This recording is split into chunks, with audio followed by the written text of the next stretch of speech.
అందరికీ నమస్కారం. అక్కడ పోలీసు వాళ్ళు ఏమో కానీ ఇక్కడ మా వాళ్ళని తట్టుకోవడమే కష్టంగా ఉంది.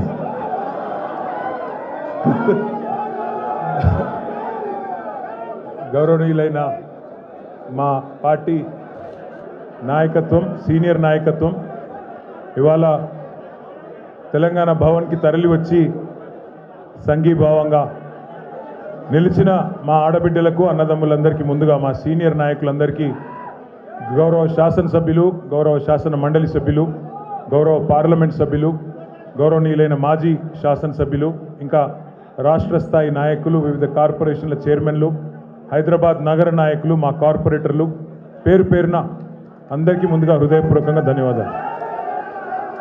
సరే, గత 2 ఏళ్లుగా తమ అసమర్థ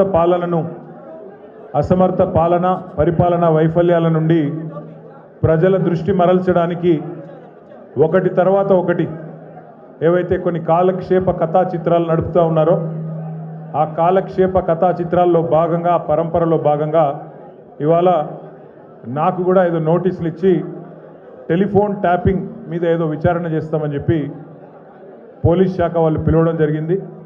ఆ విచారణకు పూర్తిగా సహకరించి దాదాపు 7-7:30 గంటలు వారు అడిగిన అన్ని ప్రశ్నలకు కూడా సమాధానం చెప్పి నేను మీ దగ్గరికి వస్తూ ఉన్నాను. మొట్టమొదటి మాట ఏమంటే నేను వారిని సూటిగా అడిగాను. గత 2 సంవత్సరాలుగా మీరు ఈ విచారణ కొనసాగిస్తూ ఉన్నారు. ఈ 2 సంవత్సరాలలో లీకుల మీద లీకులు, ముఖ్యంగా మా పార్టీ లీడర్ల వ్యక్తిత్వ హననం చేసే విధంగా, క్యారెక్టర్ అసాసినేషన్ చేసే విధంగా మీరు ఏదైతే వ్యవహారం చేస్తున్నారో దీనికి బాధ్యులు ఎవరో అని అడిగిన వారు మాకు సంబంధం లేదండి, మీడియా ఏం రాస్తే మాకేం సంబంధం అని చేతులు దులుపుకునే ప్రయత్నం చేసినారు. వారు నేను సూటిగా అడిగాను, మీరు గత 2 సంవత్సరాలుగా మీరు ప్రతిసారి విచారణ పేరిట లేకపోతే ఏదో ఒక లీక్ ఇవ్వడము, లేదా విచారణకు పిలవకపోయినా ఏదో జరిగింది అంటూ మీరు లీక్ ఇవ్వడం, తెల్లారి హెడ్లైన్ కావడం, దానివల్ల ప్రజలు మరి నిజం అనుకొని భ్రమించే కొన్ని పరిస్థితులు వచ్చినాయి. ఇది మంచిది కాదు అని చెప్పిన వారిని సూటిగా అడిగిన నేను, మీరు అంటూ ఉన్నారు, పేపర్లు రాస్తూ ఉన్నాయి, కొన్ని యూట్యూబ్ ఛానళ్ళు మరి ఇష్టం వచ్చినట్టు మాట్లాడుతున్నారు. కొంతమంది చాలా నా మాట అనడానికి నాకే సిగ్గుంది. కొంతమంది హీరోయిన్లను వీళ్ళేదో ట్యాప్ చేసి బెదిరించి ఇష్టం వచ్చినట్టుగా వాళ్ళు ఏదైతే అడ్డగోలు వ్యాఖ్యానాలు రాసినారో ఇది వాస్తవం అయితే నా ముందు పెట్టండి, చెప్పండి ఎవరికి అట్లా జరిగింది దయచేసి చెప్పండి అని చెప్పాను. అనగానే అక్కడున్న అధికారి గారు, లేదండి అది కరెక్ట్ కాదు, మేము ఆల్రెడీ మీడియాకి చెప్పాం కదా అన్నారు. నేను అన్నది ఏంటంటే, అయ్యా మరి మీరు కరెక్ట్ కాదు అని మీరు చెప్పిందేమో ఎక్కడో ఇంతంత వస్తుంది, మరి ఇష్టం వచ్చినట్టు మీరు ఇన్ని రోజులు నడిపిన కథనాలకు ఎవరు బాధ్యులు? మా కుటుంబాలకు, మాకు కలిగిన క్షోభకు, మా వ్యక్తిత్వ హననానికి ఎవరు బాధ్యులు? ఈ లీకులు మీరు నిరోధించలేరని అడిగిన. ముందుగా మీడియాకు నేను ఒక అపీల్ చేస్తూ ఉన్నా, దయచేసి ఈ ప్రభుత్వం లీకు వీరుల ప్రభుత్వం, వీళ్ళు కేవలం లీకుల మీద ఆధారపడి నడిచే ప్రభుత్వం. ఈ ప్రభుత్వం ఇచ్చే అడ్డగోలు లీకులను దయచేసి మీడియా కూడా మీరు ఇష్టానుసారంగా ప్రచురించకండి, దానిలో వాస్తవం ఎంత అవాస్తవం ఎంత ఒకసారి దయచేసి చెక్ చేసుకోండి అని చెప్పి నా ప్రార్థన. మొన్న హరీష్ రావు గారు పోయి రాగానే నేను ఆశ్చర్యపోయాను. వాళ్ళు ఇష్టం ఉన్న కథనాలు, హరీష్ రావు గారికి ఇంటి నుంచి భోజనం వచ్చిందని ఒకరు, హరీష్ రావు గారు ఇట్లా అయ్యారు అట్లా అయ్యారని ఎవరు, ఇంకో 16 ప్రశ్నలు అడిగినారని ఇంకొకరు, తెల్లారి మళ్ళీ పేపర్లలో అదే అన్న తెల్లారి పేపర్లలో ఇంకోటి, ఇవాళ నేను అక్కడ ఉన్నప్పుడు కూడా అట్లా చేసింటారు, ఫలానా ఆయన తీసుకొచ్చారు, ఇట్లా చేశారు, ఉక్కిరి బిక్కిరి ఇన్ని ప్రశ్నలు. అంటే ఇది దయచేసి బాధ్యత గల మీడియా సంస్థలతో నా ప్రార్థన. 2 ఏళ్ళు అయిపోయింది, ఈ కాలక్షేపం జరగాల్సినంత జరిగింది, ప్రజలకు కూడా మీరు అందించాల్సినంత వినోదం అందించినారు. కానీ ఇకనైనా దయచేసి 1-2 సార్లు, ఎందుకంటే మాకు కూడా కుటుంబాలు ఉన్నాయి, మాకు కూడా అభిమానులు ఉన్నారు, మాకు కూడా కార్యకర్తలు ఉన్నారు, మాకు కూడా నియోజకవర్గాలు ఉన్నాయి, మాకు ఓట్లేసిన ప్రజలు ఉన్నారు, వాళ్ళు బాధపడతారు. ఇష్టం వచ్చినట్టు మీరు ఇట్లా వండి వార్చవద్దని చెప్పి నెంబర్ 1. రెండవది, వారిని నేను సూటిగా అడిగాను, సిట్ వాళ్ళని, మీరు ఫోన్ ట్యాపింగ్ మీద ఏదో విచారణ చేస్తున్నారు కదా, దయచేసి మీరు చెప్పండి, ఈరోజు రాష్ట్రంలో మా ప్రతిపక్ష పార్టీ నాయకులు, మా ఎమ్మెల్యేలవి, మా నాయకుల ఫోన్లు ట్యాప్ కావడం లేదా చెప్పండి మీరు అని అడిగిన. వాళ్ళు మాకేం సంబంధం, మాకు తెలియదు అని నీళ్ళు నమ్ములుతున్నారు తప్ప కావడం లేదు అని చెప్పే పరిస్థితి లేదు. రెండవది నేను అడిగాను, ఒక మంత్రి గారు స్వయంగా నా ఫోన్ ట్యాప్ అవుతుంది నేను మీతో మాట్లాడలేను అని జర్నలిస్టులకు చెప్పుకునే దుస్థితి ఈరోజు ఈ రాష్ట్రంలో ఉన్నదా లేదా మీరు చెప్పండి అని అడిగిన. దానికి కూడా సమాధానం చెప్పరు. అది కాదు ఇది కాదని తప్పించుకునే ప్రయత్నం తప్ప వారు మాత్రం సూటిగా సమాధానం చెప్పలేదు. కానీ ఒక ధారావాహికగా మాదిరిగా ఏదైతే నడుపుతున్నారో, ఒక సీరియల్ లాగా ఏదైతే నడుపుతున్నారో అదే పరంపరలో అడిగిన ప్రశ్ననే అడుగుడు, మళ్ళీ అడుగుడు, ఒక 300 పేర్లు చదువుడు, ఈయన తెలుసా ఈయన తెలుసా ఈయన తెలుసా ఫలానా ఆయన తెలుసా, దాంతోనే 2-3 గంటలు టైంపాస్ చేసుడు తప్ప అక్కడ విషయం ఏమీ లేదు. వారికి కూడా తెలుసు ఆ విషయం. అందుకే నేను మళ్ళొక్కసారి ప్రజలకు, మా సోదరులకు, మా పార్టీ సోదరులకు, మా మీడియా మిత్రులకు కూడా విజ్ఞప్తి చేస్తున్నా, మేము ఒక పార్టీగా, బాధ్యత గల ప్రతిపక్ష పార్టీగా ఏ విచారణకు పిలిచినా మేము సహకరించడానికి సిద్ధంగా ఉన్నాం.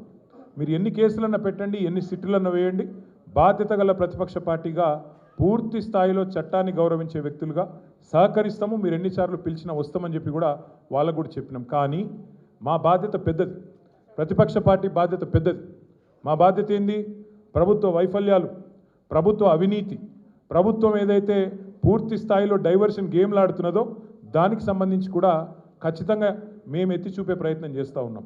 ఇవాళ సింగరేణి టెండర్లలో దొంగలు దొరికినరు, సింగరేణి టెండర్లలో ముఖ్యమంత్రి మంత్రుల మధ్యన వాటాల పంచాయతీలో దొంగలు దొరికినరు అని చెప్పి హరీష్ రావు గారు ప్రెస్ మీట్ పెట్టి ఆధారాలతో సహా ఇస్తానని చెప్తే కూడా ఇప్పటి వరకు ఉలుకు లేదు పలుకు లేదు.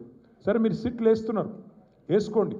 కానీ మరి ఇవాళ మేము అడుగుతున్నాం, ముఖ్యమంత్రి అనుచరుడు, అత్యంత సన్నిహితమైన వ్యక్తి, అట్లాగే మంత్రి గారి ఓఎస్డీ మధ్యన జరిగిన పంచాయతీ 300 కోట్ల రూపాయల కోసం ఒక పారిశ్రామికవేత్త తలకి తుపాకీ పెట్టినరు అని చెప్పి కేసు రిజిస్టర్ అయితే దాని మీద ఎస్ఐటి ఎందుకు లేదు? స్వయంగా రెవెన్యూ మంత్రి కొడుకు ఇలా భూ కబ్జాలు చేస్తూ గూండాలను తీసుకొని స్వైర విహారం చేస్తుంటే దాని మీద సిట్ ఎందుకు ఉండదు? అట్లాగే ప్రభుత్వ సొమ్మును, ప్రజల సొమ్మును ఇవాళ ఈ ప్రభుత్వం కొల్లగొడుతున్నది, కాంగ్రెస్ పార్టీ నాయకులు కొల్లగొడుతున్నారు, ముఖ్యమంత్రి బావమరిదే కింగు పిన్ను అని ఆధారాలతో సహా చూపెడితే దాని మీద ఎస్ఐటి ఎందుకు ఉండదు? అట్లాగే HILTP అని చెప్పి పారిశ్రామిక భూములను కొల్లగొట్టి 5 లక్షల కోట్ల హైదరాబాద్ ప్రజల ఆస్తిని కొల్లగొట్టే ప్రయత్నం చేస్తుంటే దాని మీద ఎస్ఐటి ఎందుకు ఉండదు? కేంద్ర ప్రభుత్వ పథకమైన అమృత్లో ముఖ్యమంత్రి గారి బావమరిదే కింగ్ పిన్నుగా ఇవాళ కేంద్ర ప్రభుత్వ పథకంలో కూడా మరి అర్హతలు లేకపోయినా టెండర్లు కట్టబెడుతున్నారని ఆధారాలు కేంద్ర ప్రభుత్వానికి ఇస్తే దాని మీద సిట్ ఉండదు. అట్లాగే ఇవాళ ఒక AICC సెక్రటరీ గారు డైరెక్ట్గా బెదిరించారు అని చెప్పి కాంట్రాక్ట్ సంస్థ పోయి 8 కోట్ల రూపాయలు అడుగుతున్నాడు, లేకపోతే పని చేయనిస్తలేడు అని లిఖితపూర్వకంగా కంప్లైంట్ ఇస్తే దాని మీద చర్య ఎందుకు ఉండదు? ఇవాళ న్యాయం, ధర్మం, కాకి బుక్కు అందరికి ఒకటే తీరు ఉండాలి కదా. మీరు ఎన్నిసార్లు పిలిచినా వస్తాం, మీరు ఎన్ని ప్రశ్నలు అడిగినా ఆన్సర్ చెప్తాం. బాధ్యత గల నాయకులుగా చట్టాన్ని గౌరవించే పద్ధతుల్లో ముందుకు పోతాం. ఇవాళ వాళ్ళు అడిగిన దానిలోనైతే ఏమీ లేదు, వాళ్ళ దగ్గర కేసు కూడా ఏం లేదు. ఏదో ఇష్టం వచ్చినట్టుగా ప్రశ్నలు అడిగిందే అడగడం, తిప్పి అడగడం ఒక రకమైన హరాస్మెంట్ తప్ప ఏమీ కూడా లేదు. వాళ్ళు చేయగలిగింది కూడా ఏం లేదు. I appeal to all my friends in the media as well, please, for the last 2 years the government has been indulging in massive attention diversion. Today the inquiry, the investigation that is going on into phone tapping, I have reminded the gentlemen from special investigation team, I have asked them, there have been numerous stories in the last 2 years assassinating my character personally and also assassinating the character of our party leadership, saying, stating and speculating that certain actresses' phones were tapped and something illegal was done. I asked the SIT pointedly today, I said, whose phone was tapped? Why don't you give me the information? Which is this actor who has complained to you, or the information that you have, why don't you produce it?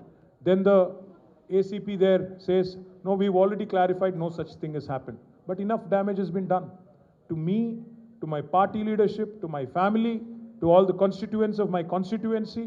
So I appeal to the media, please treat everything that the government throws at you, every leak that is given to you, with a pinch of salt.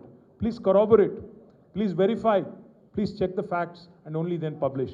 I also appeal to the media, for the last 2 years, this government's incompetence, their failures, their corruption is being exposed by BRS leadership day in, day out.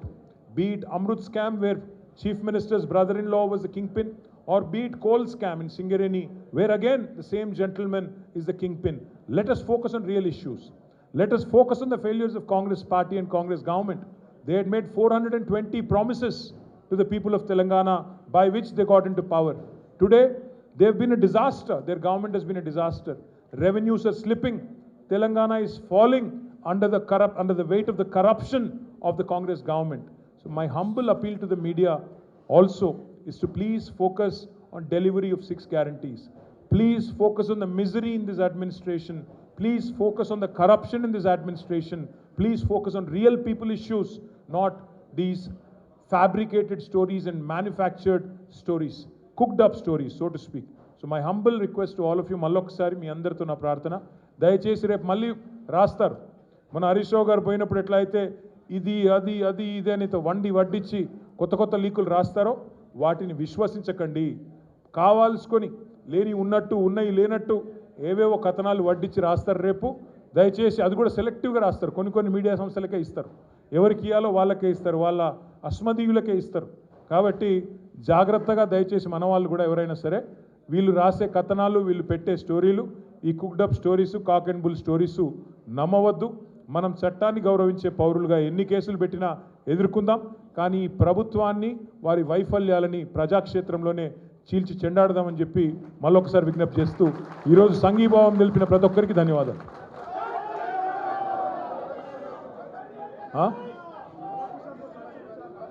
Ego media కథనాల్లో ఎన్ని వాస్తవాలు ఉంటాయండి. ఒక classic example, ఆయన ఎవరినో కూర్చోబెట్టి నాతో కలిపి విచారించినట్టు. ఆయన ఎవరు రాని కూడా రాలేదు, మీరు చెప్పేట ఆయన ఆడ లేని కూడా లేడు, ఎవరిని కూర్చోబెట్టలే.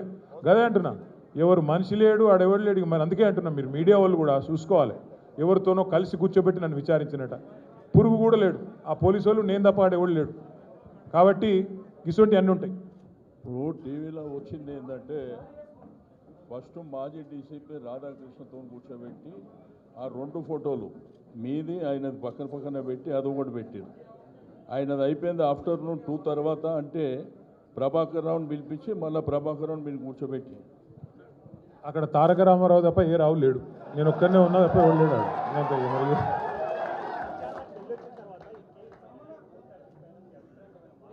మా అభిప్రాయంలో మార్పు వచ్చింది. మార్పు ఏంటంటే ఇవాళ మంత్రుల ఫోన్లు ట్యాప్ అవుతున్నాయి, మా ఫోన్లు ట్యాప్ అవుతున్నాయి, పక్కా అని చెప్పి నిజమని తెలిపింది అంతే.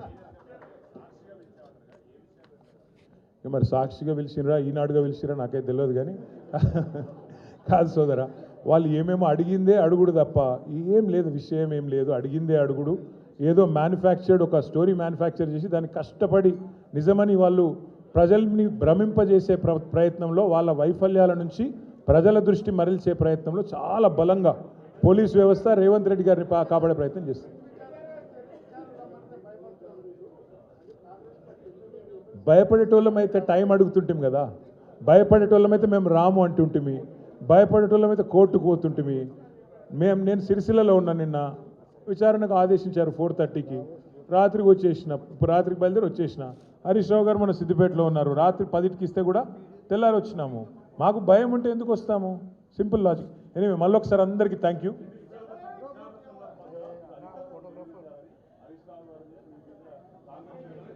నేను ఎవరికి కంప్లైంట్ చేశారు? అయితే నేను ఒకటి అడుగుతా. ఆ అర్రలో 6 ఉన్నాం. నేను బెదిరించినట్టు వాళ్ళకి ఎవరు చెప్పిండు? కాంగ్రెస్ వాళ్ళకు. నేను బెదిరించినట్టు ఆడ కంప్లైంట్ చేస్తే నిజంగా నేను బెదిరించిన మాట నిజమే అయితే వాళ్ళు చెప్పాలి, బయట పోయి వాళ్ళు చేయాలి కంప్లైంట్. కాంగ్రెస్ వాళ్ళకి ఎవరు తెలిసింది? ఎట్లా తెలిసింది? అంటే ఎంత లోపభూయిష్టంగా, ఎంత లీకుల ఆధారంగా, ఎంత కలిసికట్టుగా వ్యవహారం జరుగుతుందో, ఎంత పేకల మేడలాగా ఈ వ్యవహారం కుప్పగొలబోతుందో దాన్ని బట్టి మీకు అర్థం కావాలి. మళ్ళీ పిలుస్తా అన్నారు, మళ్ళీ వస్తా అని చెప్పిన. Thank you.